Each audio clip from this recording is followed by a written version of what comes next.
Anyone feeling funky yet? I'm getting dizzy. Wee, wee, wee, wee.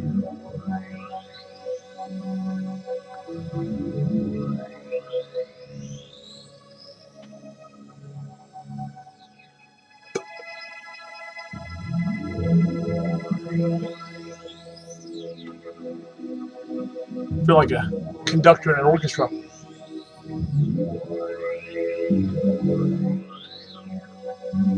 One too many hits on the old bong. Welcome to Wolf Tracks, guys. I'm Bobby the Wolf Mullins, your paranormal shock jock, your DJ, the outlaw, the #1 bad boy of paranormal, and you're watching Wolf Tracks. Wolf Tracks and the paranormal.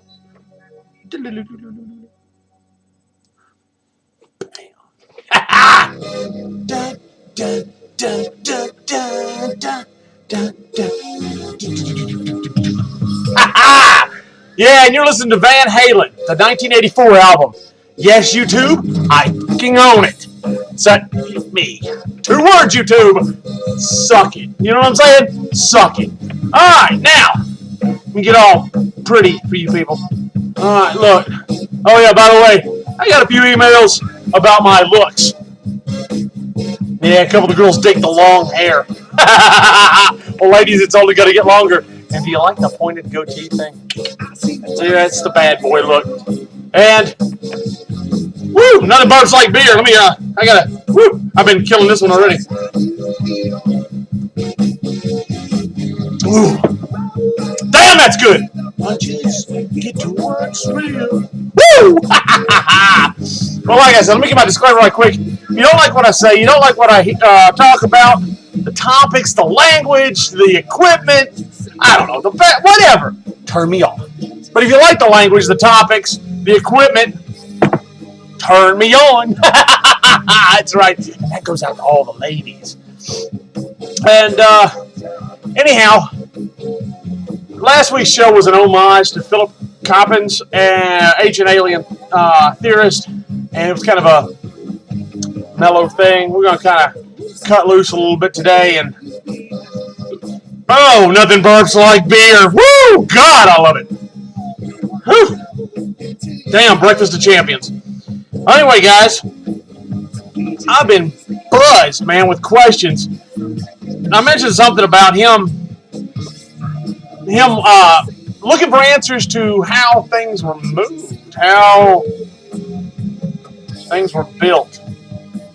All right, think about that for a second. How were things built? You're talking about stones that weigh 500 tons that were moved. I know we're beating this dead horse to death, but, you know, I got to answer the emails, guys. I answered the one about my head. I suggested the goatee. You like the shades? Well, anyway, now, it's not a question of did they do it. It's a question of how. Look at the Dendera bulb. Look at the Baghdad battery. Look at these things. The hieroglyph of the Dendera bulb. There was electricity in Egypt. They've already proven the obelisks in Egypt, most obelisks around the world, have a high quartz content. That means they could actually conduct electricity or refocus electricity from just static zzz into a wave. Now, wait a second. Who else did that? Who else said they could produce electricity through the air for free? I told you I'm going to make you think. I'm going to make you think. All right? Tesla said that. He set up a tower here in the States. Said that everything could run on free electricity. Free electricity. Let's just say the government kind of nerfed that idea. He said everything could run. Your household, cars, planes, everything off these towers that would be placed all over the world. Man-made towers all over the world to produce free electricity. Where does that sound familiar? I don't know. Think. Ooh, I know. Ooh, pick me. Ooh, I know. How about all the obelisks all around the world? There are not just obelisks in Egypt, guys. They're all over the world. So now, wait a second. if there are obelisks all over the world and they don't provide cover or storage or a defensible position, what the hell are they for? Well, if they have a high quartz content, apparently they're to redirect electricity. But from what? I know. From what? Another question from the class. I see the troublemaker right there. Yeah, you. You. With the long hair. Yeah, smart ass. I see you asking these questions. You think I don't know. Alright. Let's get into Junior's question. Alright. They speculate. Now, this is speculation. The Great Pyramid was a power plant. So some sort of beta waves or some goofy shit. I don't know. Anyway, they're saying that the underground chamber, not the Queen's chamber and not the King's chamber in there, but there's an underground chamber. All right, underground chamber, meaning under the pyramid, where water from the Nile surged in and out. Now, when it did this, it created a pulse, kind of like a tremor, if you would. Now, inside of this Queen's chamber, they use, I think it's sulfur oxide and a weak version of sulfuric acid. Now, when these two are mixed, they produce hydrogen. Hydrogen produces a gas. That's a gas that'll burn. Energy source. You got fire. All right, but they didn't. I don't think they did that because then it'd be charred, smoke, and all that shit. Now they're saying that this pulse room at the bottom, underneath the pyramid, which they found. All right, this thing produced shock waves through the pyramid, which excited the hydrogen atoms. Whoa, Bobby the Wolf Mullins just got real deep on the subject. Ooh, wow. All right, if I excite hydrogen atoms, it produces an electrical wave. Now, back in '93, a bunch of little goofy scientists, whatever you want to call them, explorers, whatever, put a little robot, little thing with tank tread, through these, what they thought were ventilation shafts, leading from the King's chamber or Queen's chamber, whichever one. Don't quote me on it. Google it if you want to know the right answer. That's where you get all your answers. Google knows everything. All right, but anyway, they sent a little robot up through these little exhaust ports, so they thought they were. All right, they go, and there's a wall. Bing! Slab blocking it off. Well, now the robot can't get by. Now what? But they did notice that there was some metal, like latches or something, on the little stone doohickey, wall, whatever, blocking the ventilation shaft. Okay?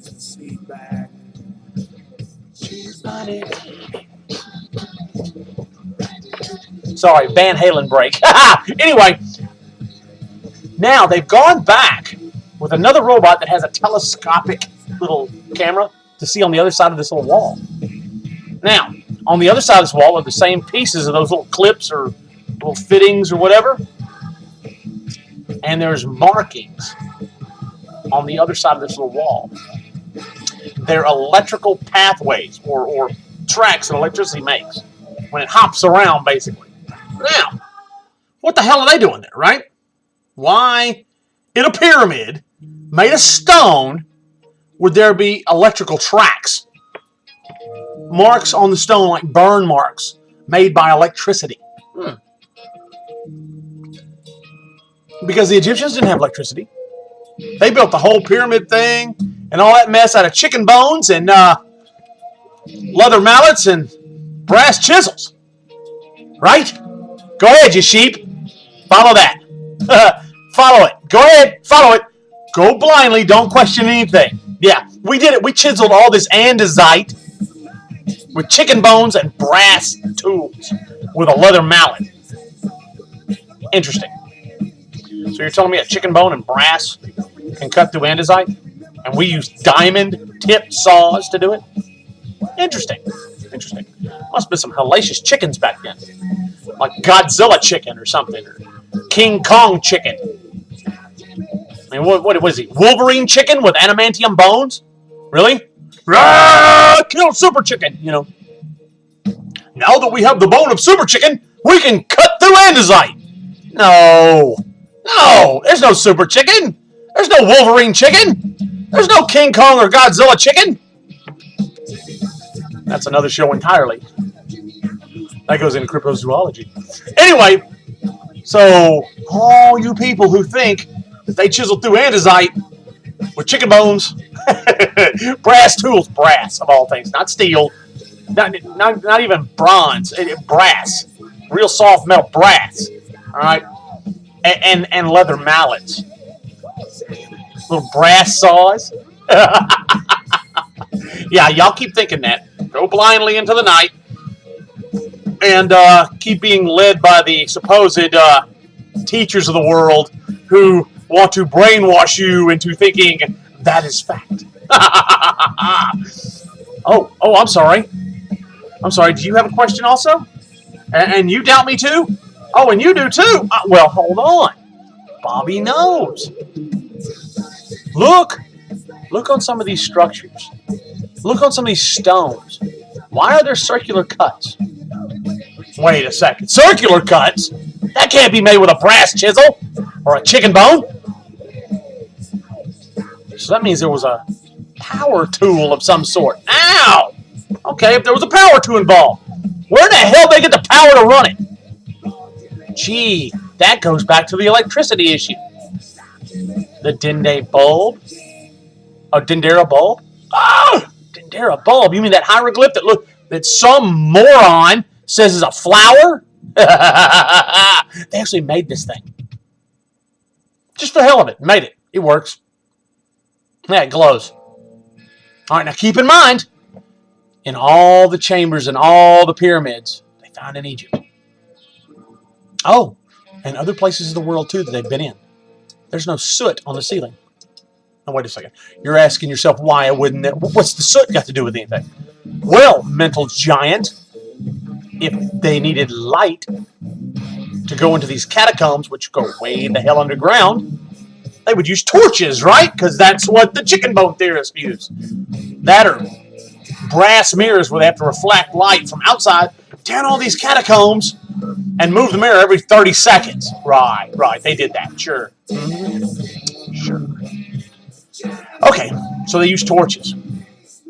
The chicken bone theorists say they use torches. Well, now, if you use torches, that means you're burning an item, probably oil or some sort of fuel, on the long stick with a cloth wrap of some sort.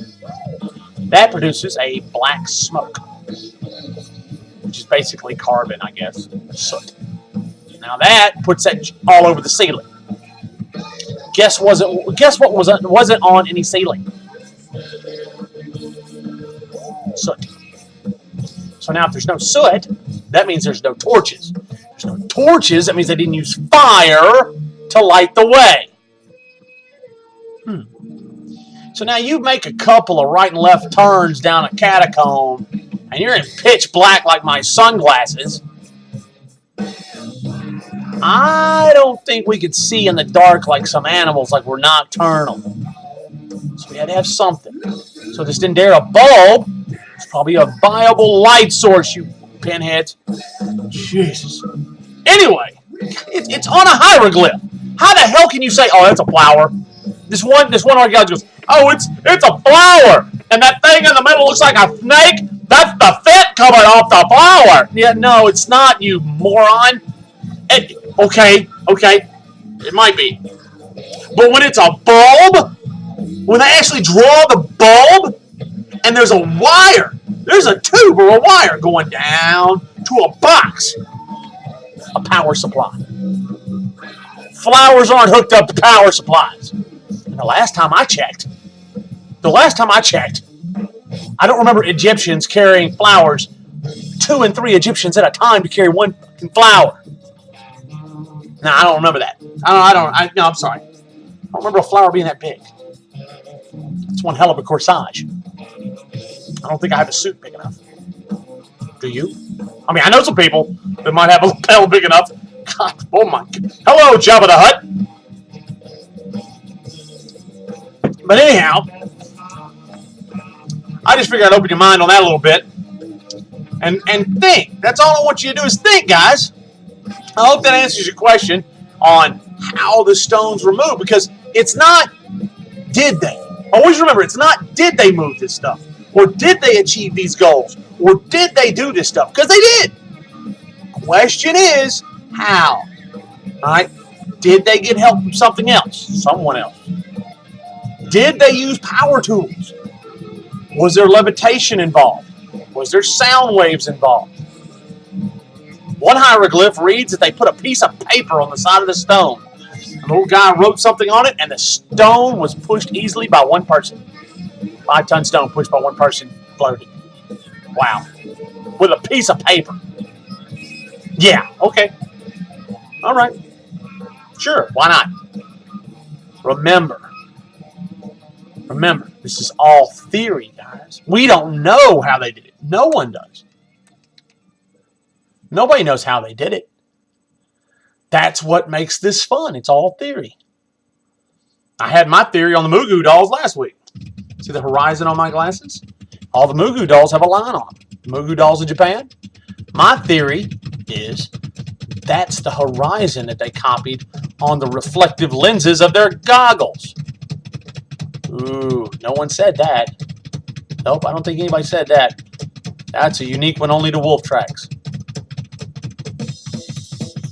So now, that being said, the electricity thing, reflective lenses on Moo Goo dolls, or goggles, the diving helmet on the Mayan statue. Okay, now, where the hell did they get a reflective substance or surface, like my glasses? They didn't have plastics. They didn't have glass to speak of. You know, they could make mirrored tint like you do on some of the old 70s cars. They didn't have the ability to lay silver down and coat it with glass to make a mirror. Or make a, I don't know, a slide down dome for your helmet. Which, why would a Mayan need a helmet? Why would a Mayan need a helmet? Why would the Japanese need a helmet other than a samurai helmet? And I don't remember any of them having a reflective surface to cover their eyes. Okay, now, so did they have help? The question is not did they have it, because we know they did. The question is how they made it or how they did it. Okay? The dolls show the reflective surface. They show the horizon on the eyes. We know whatever this thing was had it. How they make it. Where'd they get it? The question is, or the question isn't whether they put a 500-ton stone, 40 feet on top of a stack of rocks. Because they did. Okay? That isn't the question. The question is, how did they do it? What did they use? What technology do they have? Like on one of my older episodes, you can't tell me that the guy in charge of the Egyptian Antiquities Department in Egypt is only looking for sticky, gooey mummies wrapped in toilet paper or whatever the hell it is, bindings and whatnot. Now, true enough, don't get me wrong, I don't want to step on no toes. That gives you lineage. Okay? That's your past. And I get that. But that ain't the only thing you're looking for. You're looking for the machinery, the technology, the star books. I think there's like 12 of them that are missing, supposedly. You're looking for the power plant or the device that powered everything. Mummies are great. Don't get me wrong. Yay. They make great home decor. Put flowers with them. Set them in a sandbox. Whatever. Little gold statues, they're cute. Gold's just a bonus. We're looking for the devices. Don't let no government tell you otherwise. That we're just looking for, our past, and, the pyramids let us know that, we only had the ability to build, blah, blah, blah. Bullshit, okay? I'm calling bullshit on it. It's bullshit, okay? They're looking for the technology on how it was built. What did they use to build it? And where in the hell did they go? Especially if someone helped them. They want to know where these people went. Okay? Now, after all that venting, I need a little of this.